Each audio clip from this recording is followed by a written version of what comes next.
Thank you so much for joining us today. This is Idaho Trails Association Hiking with Kids. So thank you so much for being here amidst your busy schedules. We know that we decided to plan this for lunchtime because thinking about what 7 o'clock, usually we do our webinars about 7 o'clock at night.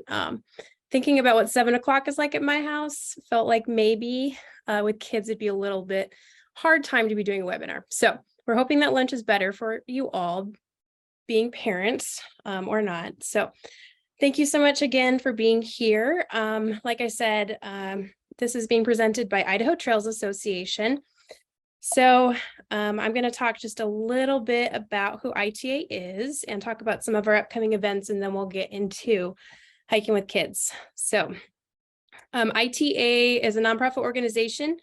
We were founded in 2010 to keep Idaho's hiking trails open for all, and we do that through volunteer trail projects. We have projects that happen all over the state.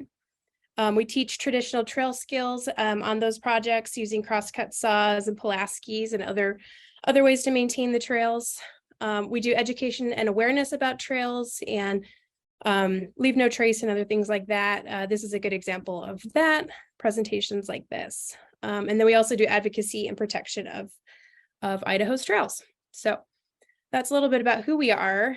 So we just released March 1st, our project schedule. We have about 80 projects planned this year, and these are all volunteer projects. They're all, we're looking for volunteers to fill these projects and help us out.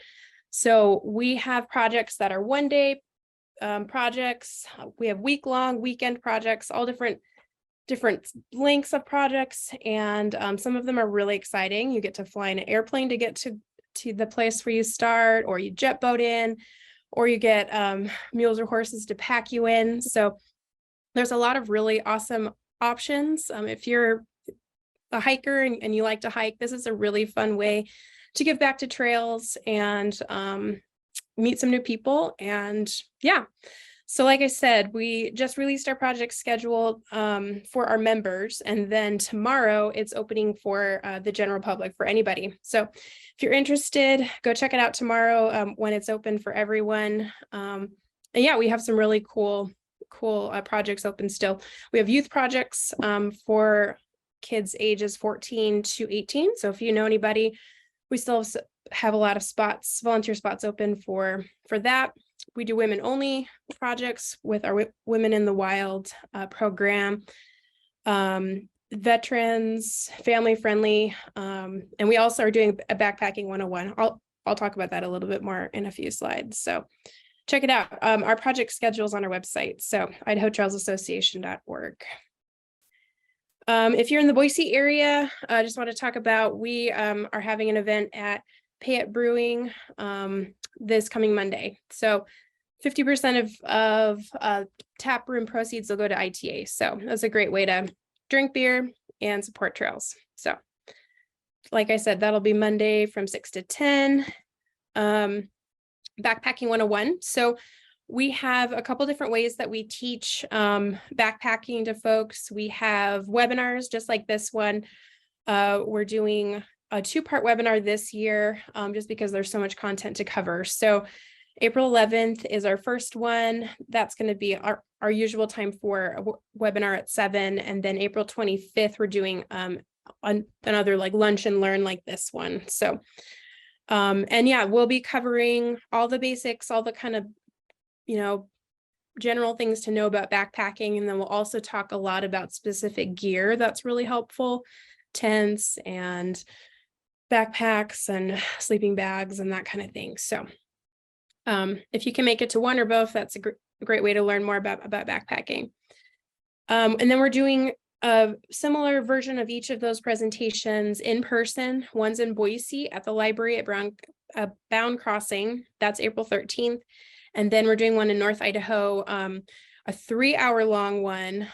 So really everything you could ever want to know about backpacking, although it's a sport that's like, there's so much to learn. So, and really we say these presentations are for people who are beginner up to advanced, because there is just a lot to learn, and sharing ideas among each other is a great way to learn if you are already experienced at backpacking. So so April 13th, 6 to 9 is at one of our board members' shops near Sandpoint in Sagal. So, and then we have 2 trail projects, which is also going to focus on backpacking 101. So that's our navigation trail project. That's June 24th to 25th. And then that's up in North Idaho.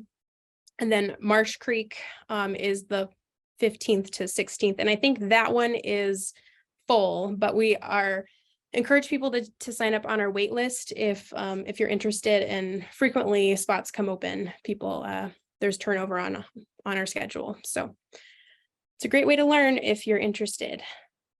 So, so today what we're going to cover, we're going to try to go through this quickly because I know it's, everybody's lunchtime and got busy things to do. So we're going to cover just some general tips for hiking with kids. We're going to talk about hiking, camping, backpacking, kind of all the different ways that, we interact in the outdoors on trails with kids.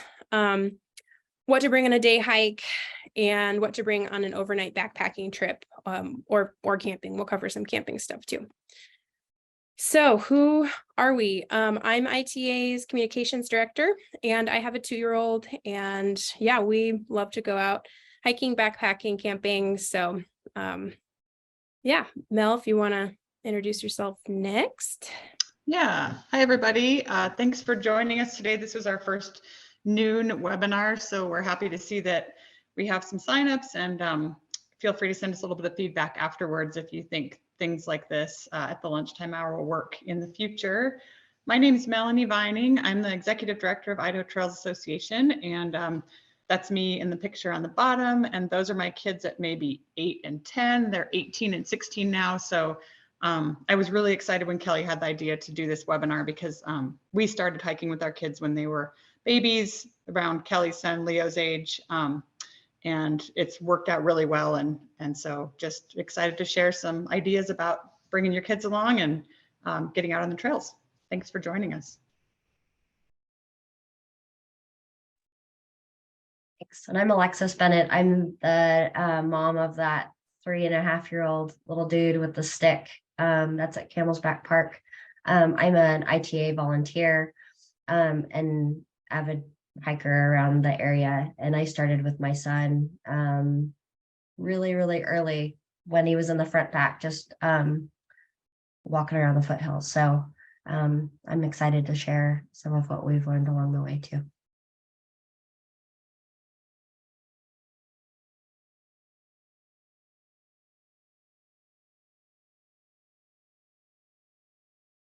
And we hop right into it. I'm sorry, my voice is a little hoarse. I've got like the daycare cough for the next 10 years. But just talking about why you start with kids and start with them early.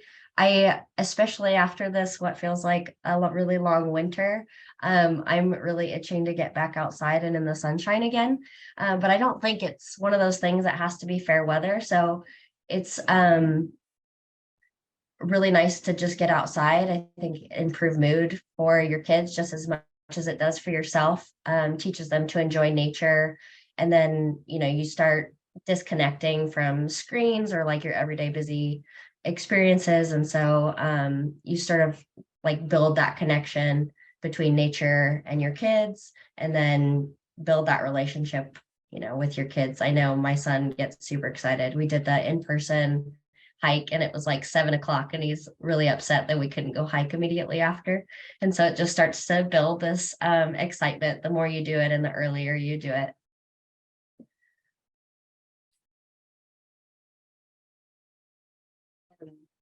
Just acknowledging, we've talked about this even as we're briefing before this presentation, just different ages and stages that your kids go through and things that they're accepting of one day. I mean, I think all parents experience this. The kid that you had yesterday may not be the kid that you have tomorrow. And so just understanding like day to day, week to week.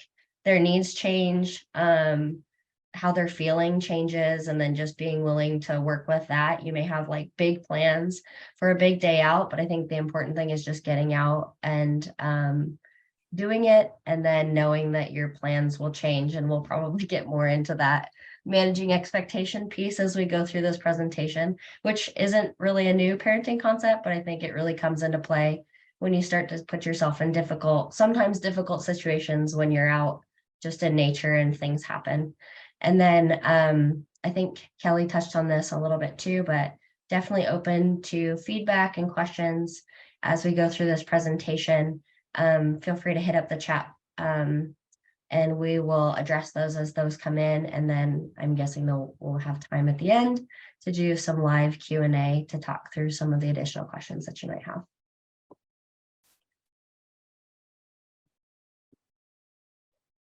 So I mentioned that we started when my son, and I should have included a picture. My son, when he was like months old, I had one of those little front Tula carriers and would stick him in, get him all geared up, and we would just go on short walks with friends and our dog out in the foothills, just to get him, experience with being outside and in elements. And there's things like grass, on feet that like you don't think much about it until you're experiencing it with your kids. And some of those little things out in nature that just takes time to get used to. I really encourage people to go with friends. You can see this whole trail behind Kelly of people that she's along with. I think it makes the experience more fun for the kids because they're kind of interacting with each other when you stop or along the trail and kind of jabbering at each other, even if they're not talking yet. And then for parents, right? Like sometimes it can be really challenging. And so it's fun to have someone to kind of chat with along the way, or, help entertain kids as you're kind of plugging along. And it just makes it more fun, I think. We do a lot of solo hiking, but it's always more fun to go with people. And then, as I mentioned, we started with just little hikes, just in the local area. And then we've built up to do longer hikes. I've taken him to Eastern Idaho and done like car camping and then a hike and then head home. And so really just starting early or starting at something manageable and then working your way up to whatever your goal is over time. And we'll talk more through that as we go.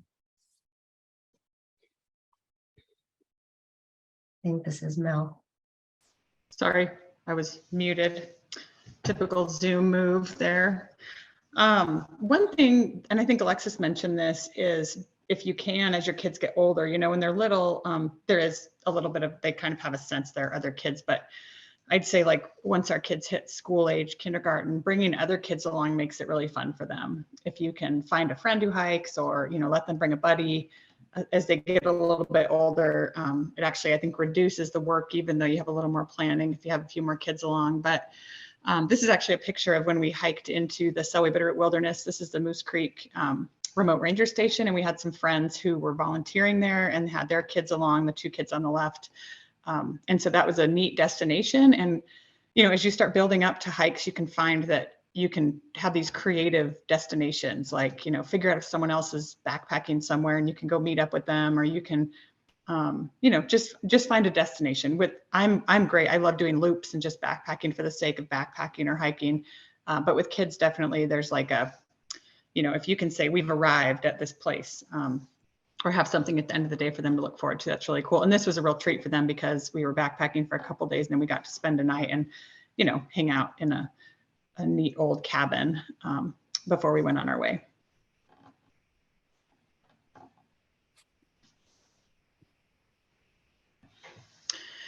And then I think, like Alexis said, just managing expectations and being patient. My husband and I did a lot of hiking and backpacking before we had kids. And then through the years, we've kind of come full circle where, they were little. A 2-mile trip for that first overnight backpack, or 4-mile trip was a lot.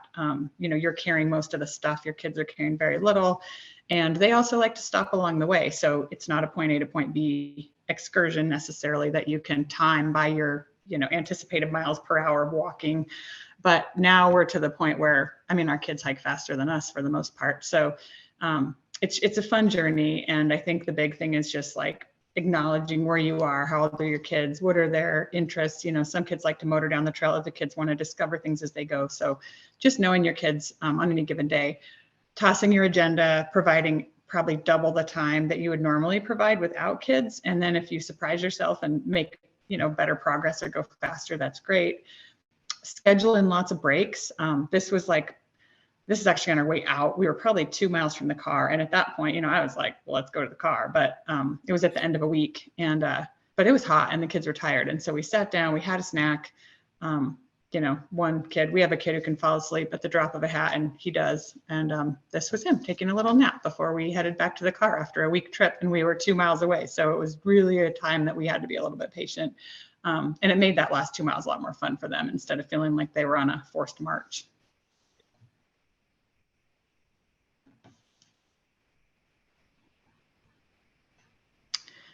And then, of course, I guess this isn't really a tip, because why would you go hiking and backpacking? And it's to have fun. I think then looking at what fun means through the eyes of your kid is sort of that next step. And, for us, it meant trying to plan more time.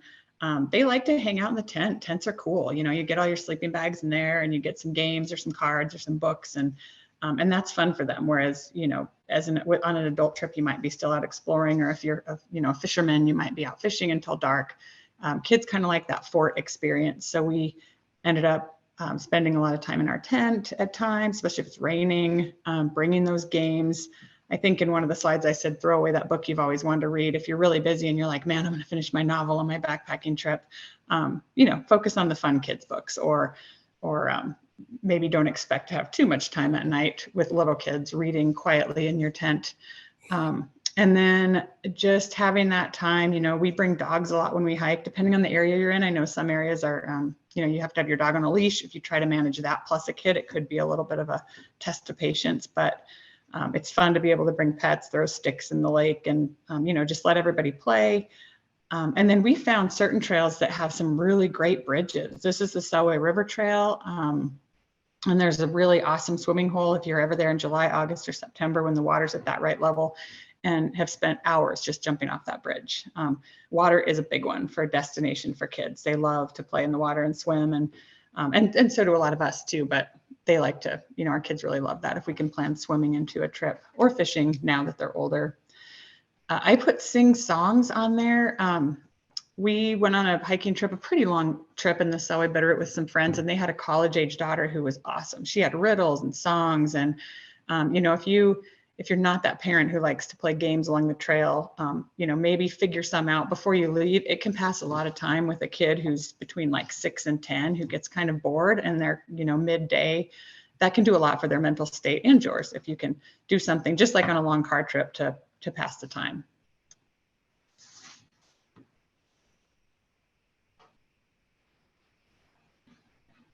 And we just put this in because this is, I think, one of my kids' favorite memories. They just love finding that bridge and jumping off of it. And it tested my comfort level a little bit too, being 16 miles away from the car.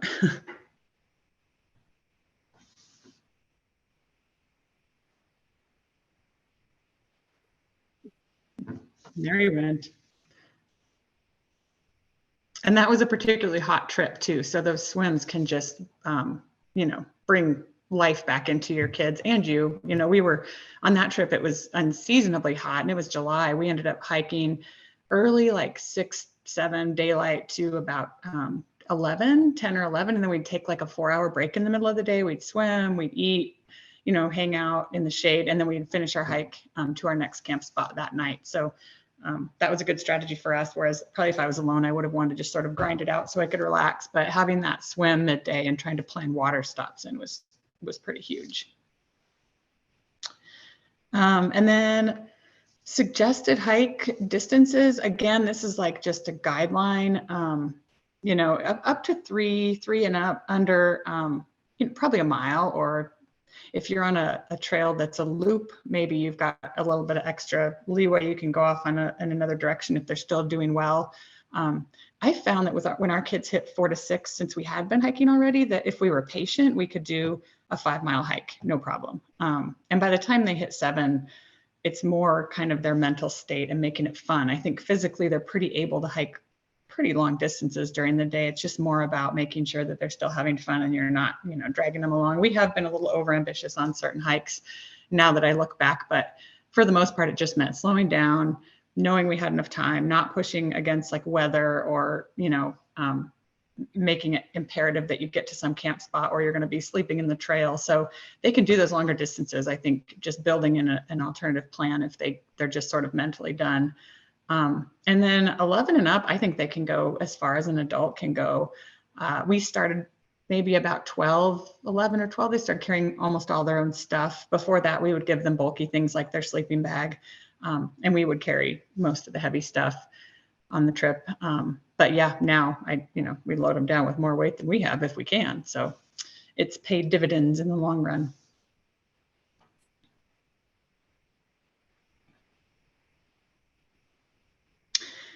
And then, last, I think it is okay to struggle. As a parent, your kid, when you're push them too far, but then there's like a point where I think kind of like with sports or other outdoor pursuits, skiing, there are times when they're like maybe not having fun at that exact moment, but if they can just sort of push through that, overall, they're going to have a good memory. This particular picture was hiking again on the Selway River. We do a lot of hikes up there in that area. It's beautiful. And it was a hot day. We had a couple miles to go until our lunch spot. And Wade, my son there, I think was 8, and he was pretty over it. And at the time we were trying to like play games, and he was not into that either. He's like, I just want to get there. And he was fine. He had enough to drink, enough to eat, but we really had to push through that. And the kids still talk about that trip, and they're pretty proud of themselves and how far they went. And they had such a good time overall that those periods of struggle were okay. The whole trip wasn't a struggle, and it wasn't like we just were hiking the whole time. We planned a lot of fun things in, and a lot of fun stops. So they do learn to push their limits. And in the end, just like anything hard they do, school, anything, they're pretty proud of what they accomplish. If you kind of set them up for that success, they can do it. They just have to get through that little short period of having a hard time. A note on that though, we were a little worried on this trip. We watched the weather. We knew it was going to be really hot. And so we planned a lot of stops, a lot of water. Even when they didn't really want to drink early in the day, we tried to make sure you can watch what they're drinking. If they have a Camelback, you might have to take it out and look at that and make sure they're drinking enough. And same with food, and eating healthy and eating enough food throughout the day, so you don't have this big crash in the afternoon where you're worried about them. And then just that sun exposure and trying and same when it's cold, just trying to watch them. You don't always know. They have different signs, I think. Things like cold feet. If they get wet, some kids will tell you, some won't. Some will tell you too soon. And, you have to kind of manage that too, where they're maybe worried because they're cold, but they're okay. So, just looking at the conditions and planning and really monitoring them more than you might with like your adult hiking partner.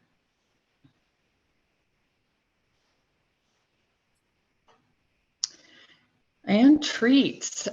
We planned a lot of treats into our hike, and now that the kids are, pretty much almost adults, we have this post-hike or post-backpacking trip ice cream ritual where, it doesn't matter. We live out in Council, and we hike in the Seven Devils a lot. There's not a lot. There really aren't any stops between some of our hikes and getting back to town. But even if we just go by the grocery store in Council when we're done to get an ice cream sandwich, all of our trips now end in some kind of a treat. And when they were little, we'd pack things in our backpacks that they didn't normally get, whatever it was, s'mores or something, just something fun we could pull out each night for them to have.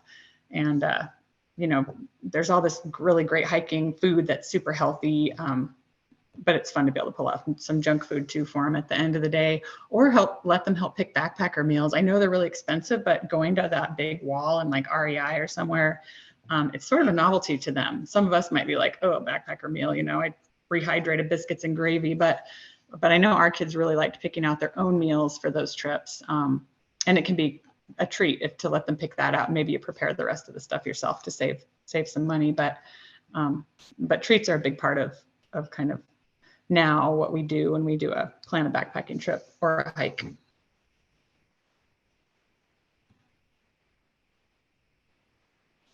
Yeah, so I want to talk a little bit about planning and just how it's extra important when you are responsible for more than yourself.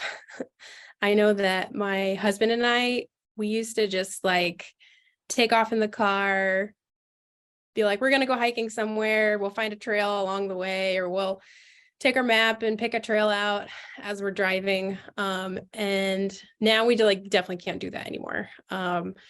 We've realized that, yeah, we just can't, like, our son can't take the same conditions that we can take. He gets colder faster and hotter quicker, I think, than we do. So yeah, it just takes a little more planning and understanding the route a little better. One thing we've learned, so like this weekend, one of our friends wanted us to go on a hike, and he had this plan. He was like, oh, it's a 12-mile hike, and we'll park one car at one end and the other car at the other end.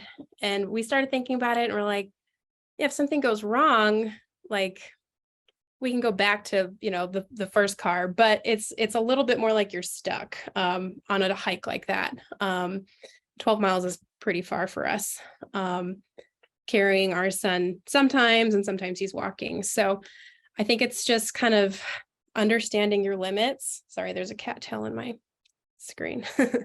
Understanding your limits, and maybe saying no to stuff that you don't want to say no to.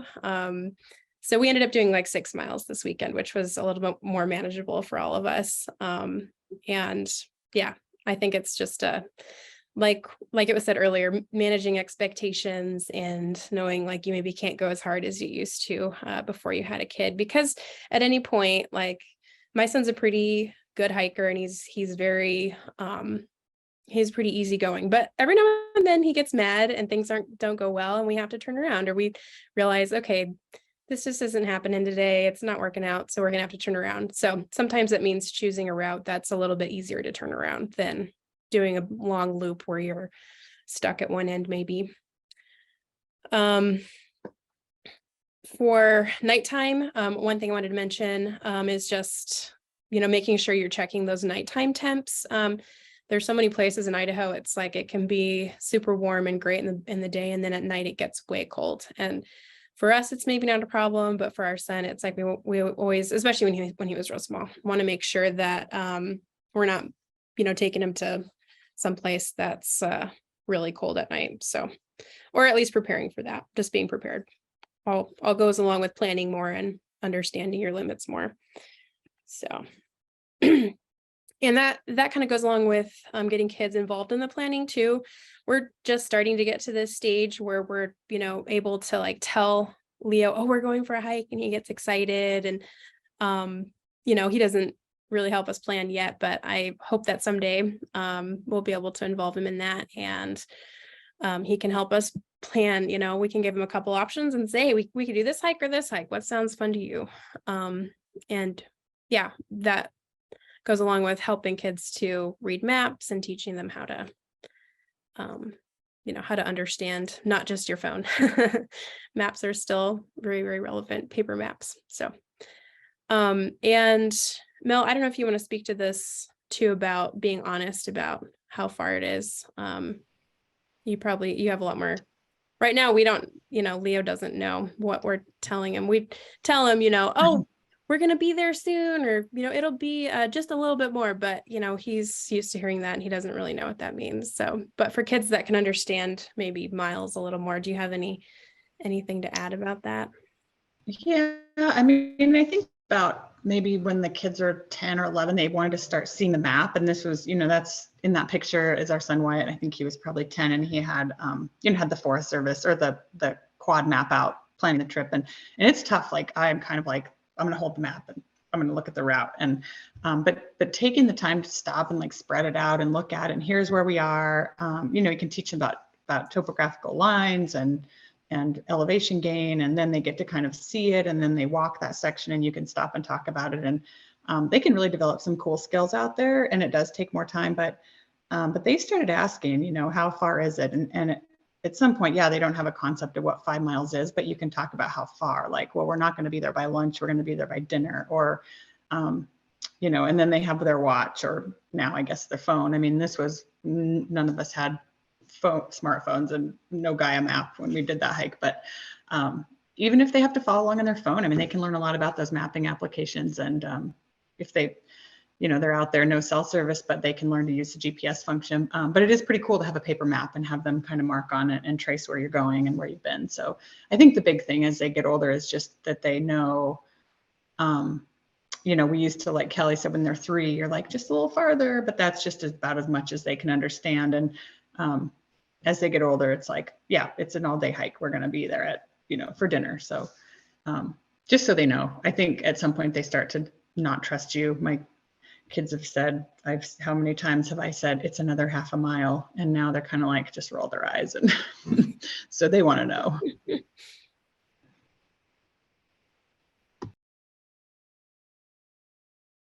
Yeah, so this is my backyard. We set up our tent for the first time and tested it out. And I think that is really important. We've realized is testing stuff out on shorter hikes first before you decide, I'm going to go backpacking and I'm going to carry all this stuff with me. And then, yeah, you kind of discover why those things maybe aren't the best for backpacking or other situations. And with kids, I think it's just even more important because there's a lot more things that can go wrong. So, yeah, so camping out in the backyard is really fun. We've done that just to kind of get Leo used to like what it's like. The first night we camped out with him when he was really tiny, remember being really scared and really like, I mean, I was way more scared than I needed to be, but it made our first real camping trip outside of our backyard a lot more enjoyable because I didn't have as much anxiety about, you know, what we were doing. So definitely would say, and I mean, I think that goes for any time you're backpacking or hiking, like don't take your boots out for the very first time. You know, if you got brand new boots, don't take them out on a long hike, you know, break them in slowly. So that's, I think, really the advice here is, you know, with any new gear, break it in slowly. And with kids, it's even more important to do that. So build up excitement about the hike and the days to come. My son is still, you know, I'm not sure how much of his concept of time is, but we still say, hey, we're going to go hiking tomorrow. And he gets really excited. He started saying the word hike a couple months ago, and it was like so exciting because like, oh, he knows what we're talking about when we say hike, and he says hike, hike, hike. He gets really excited. So that makes me more excited to know I'm not just like dragging him along and he's really excited. He's excited with us. So yeah. So we're going to kind of move into the different day hiking versus backpacking and camping overnight stuff next. And I just wanted to kind of explain some of the differences because this was a question that came up at the end of when we did this presentation in person. This question came up and we didn't realize like we needed to explain it. So, you know, day hikes, that to us is meaning like anything that you're planning that's just you're doing it that day. You're, you know, going out that day. You're not bringing overnight stuff. Backpacking, a backpack, or there's an overnight element involved, and you're carrying all of your stuff with you. So if you're planning on a 2-day backpacking trip and you have one night in there, you're carrying all your gear for that night and those 2 days. And then camping, or as we like to call it a lot in the IT world, car camping, means you're driving to a location and camping there, and you have your car available to you, so you don't have to pack all your stuff on your back. So if that's helpful at all, that's what we're going to be talking a little bit more about in the next few slides.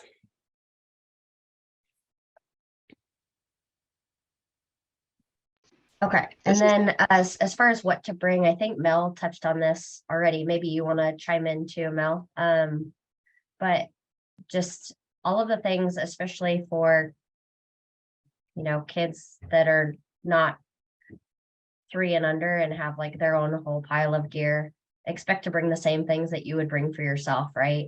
Plenty of food, plenty of snacks, plenty of water, first aid kits, just like standard, whether you're staying out overnight or just doing a day hike, hats, sunglasses, that sort of thing, just all of that sun protection, sunscreen.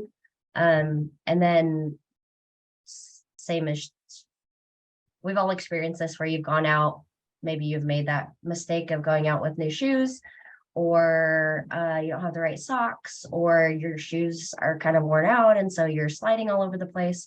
Just making sure that your feet are super comfortable, because there's nothing more miserable than, no, I don't care who you are. Like, if your feet hurt, you're not going to have a great time. And then hand sanitizer and like wipes, anything to like do that hygiene stuff in between eating, or like if you're digging in the dirt or whatever, just to clean up a little bit at the end of that.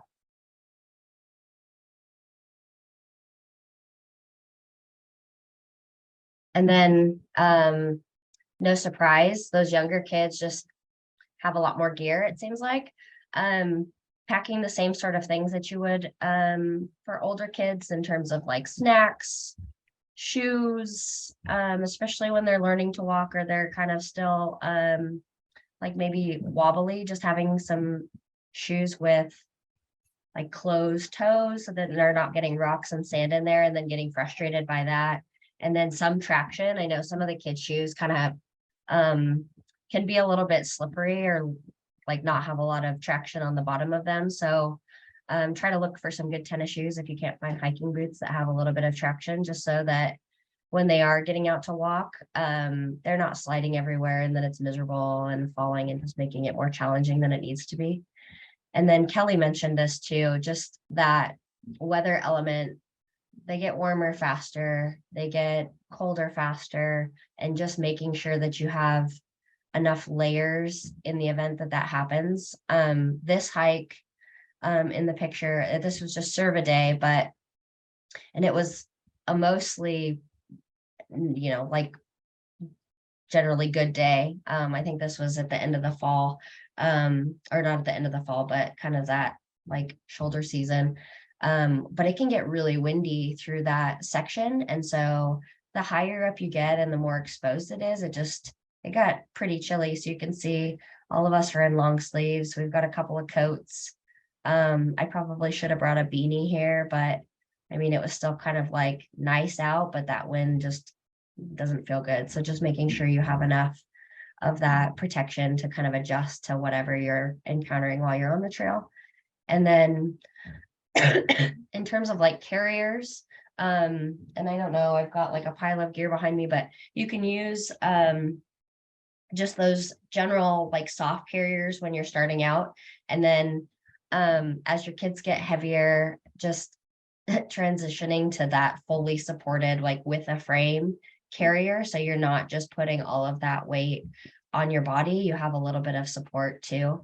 And in terms of like how long do I carry them in the carrier, that's kind of dependent on you and your kid, right? So if your kid really likes to walk, and maybe they're 3, but they have walking down and the hike is relatively short, they may not be in the carrier much.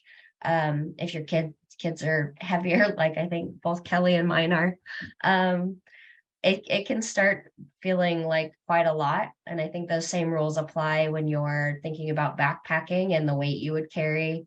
I want to say it's like 25% of your body weight, something like that. And they wiggle. So it makes it even more challenging to kind of like carry them up the hill. So just be mindful of that. If you're like 120 pounds, a 40-pound toddler is going to feel like a lot. But if you're 200 pounds, 40 pounds may not feel like that big of a deal. So just be mindful of how far you're going, how much your kids weigh, your own fitness level, and then just sort of manage that. That's just sort of like a note on gear for that middle age before they're really walking independently. And then again, first aid kit and hand sanitizer, pretty standard, sun protection. Just make sure you're good there. And then I skipped over this, but shouldn't have, is that if you're in that diaper phase, you generally know how many they use, but plan for more. The worst thing would be to have like a blowout or some sort of situation on the trail and you're like, oh my gosh, I don't know what to do. So just bring extra. I mean, they're pretty light, so no harm, no foul if you end up packing in a few extra. And then this is my son putting down the trail. And just we talked about the temperature regulation a little bit too. But just that timing your hikes, especially when you're in that nap period before they start shifting out of naps, just being mindful of the timing of your hikes.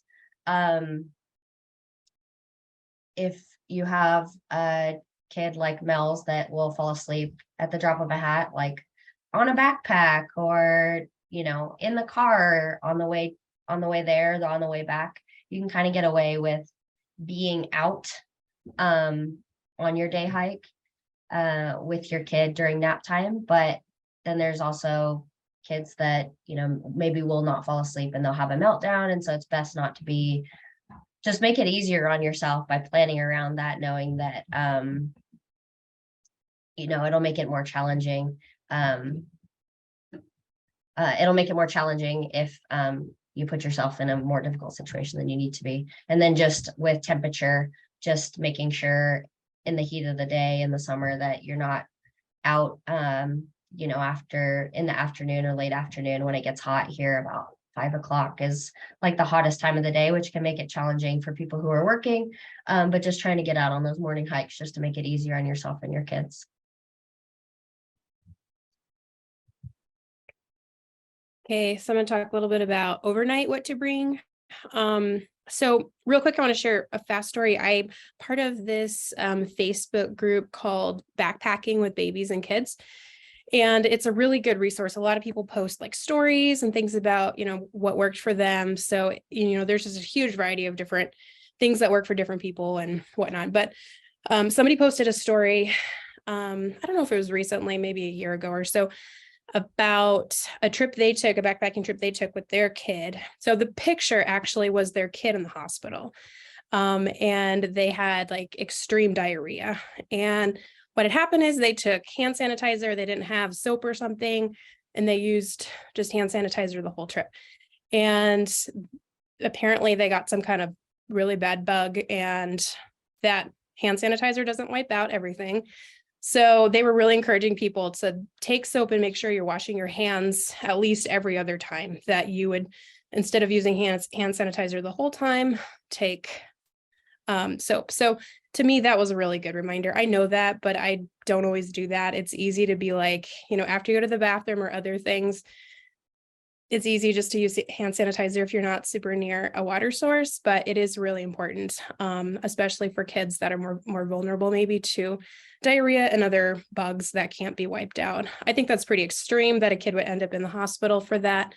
But it's just a good reminder that hand sanitizer doesn't cover everything. So with the amount of stuff that my son gets into, the amount of diapers we're changing and poop that is ending up on our hands constantly, yeah, make sure you have some of both. We talked about quick drying layers. That's really important. Extra bags. When you're out on an overnight trip, I feel like we just always run out of bags to stuff dirty diapers and other things in. So extra plastic bags is something I've learned we always need to bring. And then food that your kids will eat. Backpacking trip is just really not a good time to be trying something totally new out. You know, if they, you know, are pretty good eaters and they, you know, pick out their own backpacking meals, then, you know, maybe they'll be more likely to eat it. But if it's a backpacking meal for, you know, that you're preparing for a toddler, it's very possible that if they've never had that before, that they won't want whatever it is. So try to just make sure you have stuff that, you know, they'll eat. So for us, the hardest part of overnight, both for camping and for backpacking, was just the sleep setup, how to make sure that they, especially when he was younger, under a year, you know, I worried a lot about just what could happen if, you know, if he wasn't properly, you know, sleeping. So we had probably the thing that the biggest piece of gear that we purchased to help us was a baby sleeping bag from Morrison Outdoors. And it's got like pretty tight, not tight, but like a neck that, you know, they can't wiggle out of, and arms that are, oh yeah, there's a picture of it here. Arms, but then, you know, the bottom is more like a sleeping bag. So it was pretty expensive, but it's one of those things that actually has paid off. It seems like it got us to go out a lot more, just because we weren't worrying about that side of it. It's got, you know, it's made out of down. It's better than my sleeping bag, honestly. So that I think was a 20-degree bag. So for us, that felt like, you know, we could take him most of the places we'd want to go. So for car camping, we would bring our pack and play, just because there's a lot of bouncing around the tent if he's not contained. He loves, like Mel was saying, that he loves he loves being in the tent, but then, you know, when it's time to go to sleep, that makes it really hard. But then for backpacking, obviously can't bring a pack and play. We bought a double sleeping pad, and put him in the middle. And it's always interesting when he goes to sleep. It's really hard to get him to go to sleep because usually it's still light out in the summertime. But he's always managed to eventually bounce around the tent for a while and then roll himself into a ball and go to sleep at some point. So there's also a thing called a pea pod. I've never used this. It's like a tent that you put inside your tent, like a little tent that's got like a bottom pad at the bottom. I'd like to have one of those, but you know, it's like one of those, it's like, I don't want to buy any more gear. So it's worked for us just having a sleeping pad. So, and then a favorite stuffy for sure. Don't forget that. That could be a disaster.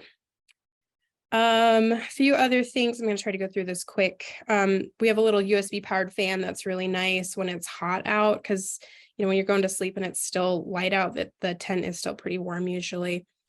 Warm clothes for evening and morning. And then we always bring a lot of powdered milk to make milk for our son. He loves that. So for us, what does a backpacking trip look like? Like we said earlier, when you can go with friends, it makes it a lot easier. This was a backpacking trip last year. It really does help having friends, just to encourage us. What we basically did was I carried Leo and my husband carried like pretty much all the rest of our gear. And we think that our backpacks were actually pretty equal. Like when you think about a 35-pound baby with a 5-pound pack, like that's 40 pounds. So that is a lot of gear or a lot of weight for one person. So I'm really looking forward to the future when he can hike on his own and I can carry my own stuff. And yeah, someday. So, but yeah, like I said, going with friends helps. And we really had like no luxuries, nothing extra. We didn't bring any, like very, very minimal clothing for us, very minimal food. I think by the end of the trip, we were very happy we had friends with us because they're giving us their really yummy snacks and we were just like had the basics. So it's hard. It's hard at this age, but someday I'm looking forward to what Mel is going to talk about is with backpacking with a little bit older kids. Yeah, I mean, I think Alexis and Kelly covered most stuff, and as they get older, it's basically what you would need. One thing we did is they don't need a lot of specialized gear, you know, mostly like finding that backpack that fits them is the biggest challenge. They can probably carry a little more weight before you can, now there's more gear, I guess, but before you can find a backpack that will carry the weight with the waist belt. We ended up finding like women's sizes when the boys were littler, kind of that pre-teenage. And then those 1.5 day packs seem to work really well. If you can find like a woman's or a men's small 1.5 day, you can put a sleeping bag in, but it's not like a full-size backpack yet. Osprey is one brand, and that stuff's all over eBay if you look for a decent price, especially if they're going to outgrow it. Games to play in camp, you know, a deck of cards doesn't weigh much and it can go a long way towards entertainment. And then I was thinking something I didn't add to this list, but when kids start carrying weight for the first time, they do end up with blisters, just like us. So like a blister kit or a roll of duct tape, just, the small amount you can bring backpacking. We've patched a lot of feet with duct tape, and it sticks for like the whole trip if you get it sealed on there. So that was one thing I wanted to add that was handy to have for, obviously many reasons. Duct tape's kind of a miracle, a backpacking ingredient, but the feet, it works really well on blisters too.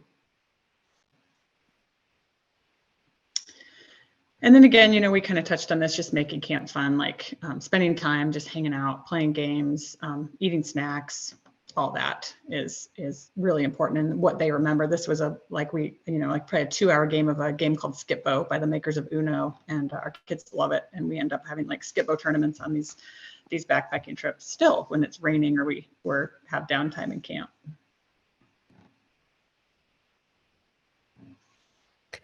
Yeah, so now we're going to talk about just some of our recommendations for hikes. I know some of you probably are not near the Boise area, so some of these are not super close to Boise, but since I'm located in Boise, they're a little more Boise central. So the Bethany Church Trail on the Boise Greenbelt is one of our favorites because bikes aren't allowed in that section. So for us, it just feels a little bit safer to let our son just kind of roam. And it's a beautiful trail, or beautiful part of the Greenbelt. So the Crater Rings near Mountain Home, this was a fun trip we did last year. It's a place that a lot of people don't know anything about from Boise, but it's a fun place to explore. Hell Rowing Lake in the Sawtooths, this is like seriously one of the flattest trails in Idaho I've ever been on. When we started hiking on it, I was like, this feels weird. We're in the Sawtooths and we're on a flat trail. So that was I think 2 years ago we did that trip, and it was a really, really nice, easy, fun trip. Even for me, it's like you can also there's lots of places you can go from. Hell Rowing Lake is where we camped. You can go to a lot of places that are more up if you want the challenge for day hikes, which is what we did. So Boulder to Louis Lake Loop out of McCall. We did that one this last year, and that was really fun. That was about 7 miles total, so not really not a lot of miles at all. And then City of Rocks is a really fun place to explore down in eastern Idaho. So that's where this picture was. Back when our son was just a tiny little baby. He was so cute. He's still cute, but not as baby cute as he was. I'm also located in Boise, so these are pretty Boise centric. But all of the trails near Camelback, I try to stay away from the Hulls Gulch side of things just because of the bikes. For the same reasons that Kelly described, it's just if they can run around and enjoy it and play without you worrying about them getting run over, it's more fun for everyone. And then Siemens Gulch, which is sort of Hill Road area. That's like a nice little loop, and you can make it a little longer or shorter because it keeps looping back to the parking lot. And then 5 Mile Gulch up Rocky Canyon, Watchman's Loop. I like it can get pretty exposed, but that first little bit of the loop, there's a lot of water and shade. And then Elephant Rock, like this one's kind of it feels a little iconic because there's that big rock over by Military Reserve, but it's just fun. They go up there and climb around on it and scramble, and it's pretty fun. And then I was going to mention up in just the northern Idaho area, like Coeur d'Alene, there's that loop kind of outside of town that's pretty easy. I want to say it's only a couple of miles, and we've done that before, and that went pretty well. And then just a note, managing expectations. If you want to go out, Kelly was saying the 12 miles didn't work, but 6 miles works, and so you can do some of those longer hikes if you sort of have a plan for what's going to happen if it doesn't go according to plan, and then you don't feel stuck out there if something were to happen.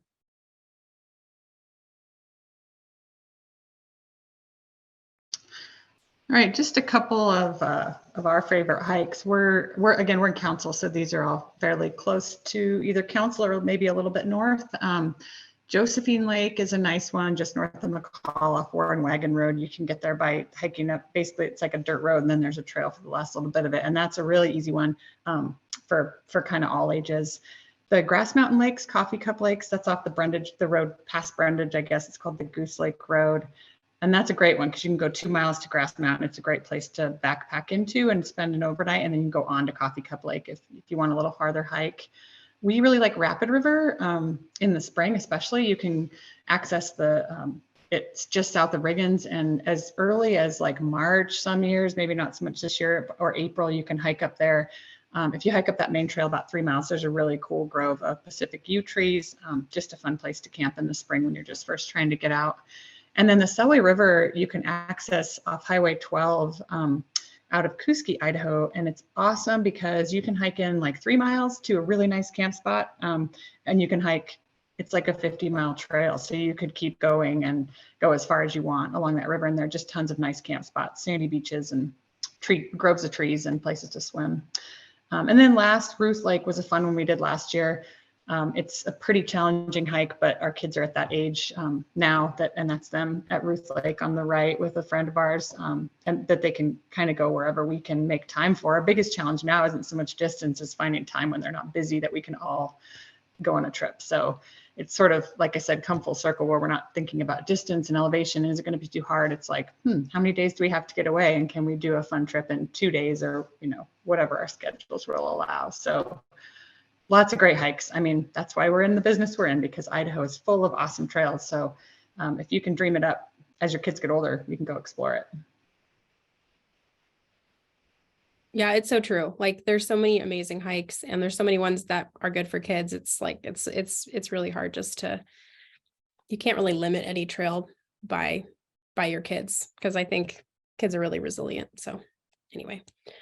So I did want to mention that some of our volunteer projects are kid friendly. It's kind of by like a case by case basis. So if you are interested in joining us in a trail maintenance project, shoot us an email if you see a project that you're like, oh, I'd like to bring my kid on that, and I think they could do it. It kind of depends on how comfortable the crew leader is and what they know about that trail. So if you see any that you're interested in, just ask us. And I think in general, we say, so we have youth projects that are ages 14 to 18. I think most of our projects, like 14 and up is pretty good, or 16 and up at least. But it kind of just depends on your kid and where they're at. So here's our youth projects. Yeah, you can go on our website and see which ones still have availability. I think there's one of them that's full, but the rest are all, I think Loon Lake is full, but the rest still have spots open, and those are great. Like I said, for 14 to 18, if you want to drop your kids off and then you can go hiking yourself without them for a week. Some of these are weekend and some of them are week long. So check that out on our website. Yeah, so I want to talk about some of the resources. So we'll send out an email at the end that has like all of our hikes on it. It has these resources. So and any of the gear that we talked about, just so you don't feel like you have to have written that down. Probably should have mentioned that at the beginning. Sorry if you're taking notes, but and we'll also send out a copy of this presentation and the recording if you want to watch it again or send it to somebody. So like I mentioned, I'm part of a group called Backpacking with Babies and Kids, and really there's just so many good stories and resources on there. I really appreciate that. There's also Backcountry Kid Hand-Me-Downs. You basically people post stuff for free and you say you want it, and then you pay shipping. That's pretty cool.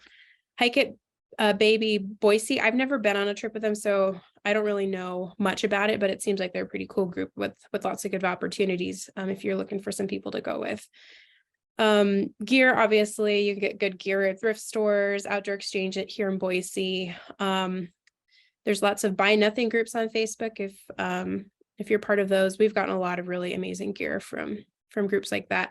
And then Craigslist, Facebook Marketplace, of course. Things are so expensive, so makes it a little easier if you can get it secondhand. I'll send this out. This is just some more basics about backpacking with kids from REI. It's got lots of really good, just basic information. Oops. And then I'll also send out that this was just a collection of the best kid-friendly trails in Boise.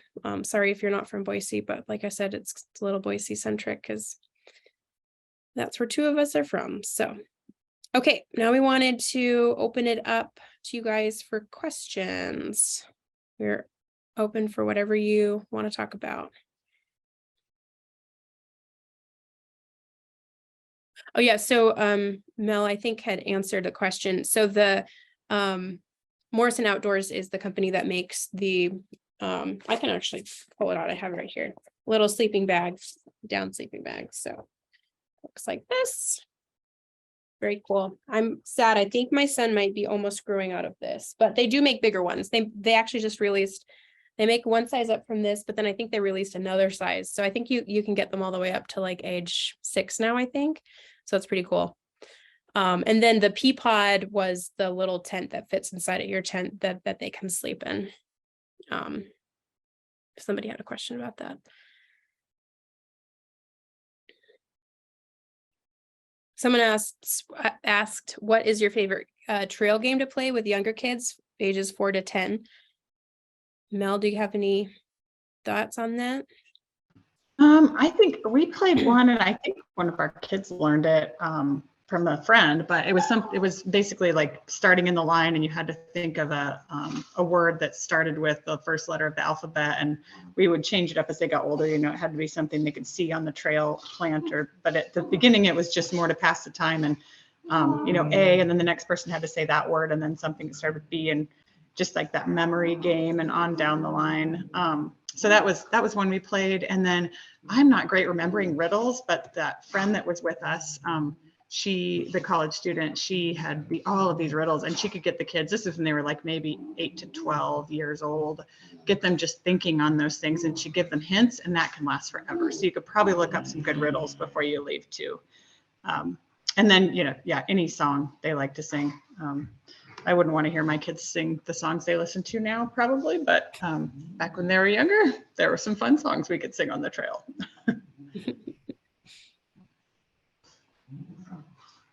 And that loop trail in northern Idaho, I was looking at Esther's question. Maybe Alexis could find the name of that.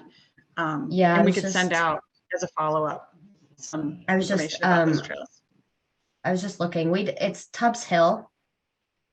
It's like a loop around Tubbs Hill, and it's only about a mile, but once you kind of get away from the resort, there's trees, and you feel like you're out farther from town than you actually are. I could do some more recon work. I've got some friends up there to see if anybody's interested. I can pull together maybe a short list of manageable trails. Yeah, we could try to put something out on our Facebook too, you know, just by area or something. Another one up there, I know we have a couple of board members live in Sandpoint. English Point is a trail that I know they've talked about being a really great family friendly trail in that area. It's a little bit further north, but and then there was a question, let's see, from Cassie about that cabin. You know, that wasn't really a cabin. We had to camp off-site. That's a place where like just volunteers can stay. But if you get on, I think Idaho Parks and Recreation actually have yurts that you can hike to in the Idaho City area. I think we'll look into some resources. I know by National Forest, some have old lookouts you can reserve and hike to, or old cabins too. There's one north of McCall, but that's kind of one that you drive to and you could stay in the cabin if it's available, and then you hike out. It's just north of Upper Payette Lake, and I can't remember the name of the cabin, but it's at the French Creek Trailhead. So we'll try to look for some different resources to help locate those, because those are fun, you know, if you can hike in and stay. There aren't a ton that I can think of as far as those overnight opportunities, but I know there are some yurt systems and cabins here and there. So yeah, and then those lookouts, like I said, those are really cool too, if you can reserve one of those. Oftentimes you have to reserve them like almost a year ahead of time for some of them. They go really fast, but they're neat.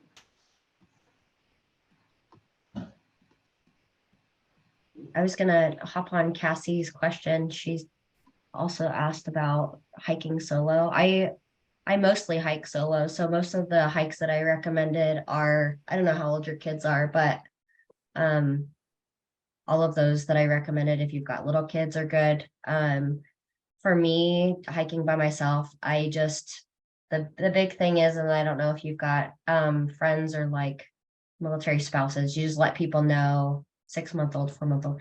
Maybe you just find me on Facebook. We'll go together. Because my son's almost 4. So that would be fun.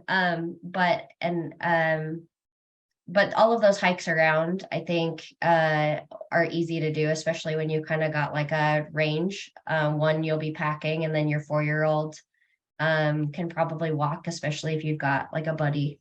But most of those nearby, and then just make sure someone knows where you're going, especially with 3 kids. I think that's probably just make sure people know where you're at in case you run into any issues, that you can get help really easily. And then I mostly try to stay within cell service for that reason, just so that if anyone needs to get a hold of me. But I did Pioneer Cabin by myself with my son when he was about a year old. And that felt kind of accessible just because there were people hiking right at the trailhead and there were people coming up and down. So just make sure you've got a way to get some support if you're hiking by yourself. Yeah, and an inReach. Yeah. I borrowed a spot for longer trips, but yeah, they're pricey, but you can find those cheaper ones. Spots are a little cheaper, fewer options, but definitely something you hope you never have to use it, but it's that extra security that, you know, Right. it's a newer tool that we have now that makes it nice if you're out there and you need help, especially if you're a kid.